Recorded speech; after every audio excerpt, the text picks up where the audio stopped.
Eh di lumabas din ang totoo, Nay. Hindi nyo talaga palalayasin dito yung ex nyo. Kunwari pa kayo, aalis din sila. Pero ang totoo, dito na sila titira.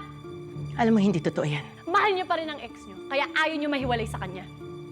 Andrea, tama na ko na sumagot. Hindi yan ang issue dito. At alam mo yan. Gusto kong tumira dito si Manuel? So what? Sino ba nagpunta ng pamamahay na to? Sino bang nagkandakuba para mabigyan kayo ng komportableng buhay? Hindi ba ako? Nay, nanunumbat na kayo? Kuya, hindi nga sasagot, di ba? Oo! Sige! Magkwendahan tayo dito. Para ipaalala ko sa inyo lahat ng hirap na ginawa ko sa inyong magkakapatid. Para hindi niyo ako sinasagot-sagot. Katulad ng kapatid niyong to.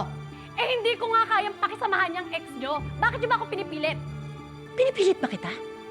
Ang sa akin lang naman, kung wala kang magandang sasabihin, tumahimik ka na. Kesa pinapahirapan mo kami dito. O hindi mas mabuti na talagang umalis na lang ako? Hindi ka nga aalis. Malaki na ako, Nay. Kaya kong alagaan ang sarili ko. Kaya kayo, kung mas gusto nyong alagaan yung baldado nyong ex, ay di magsama na kayo! Nay!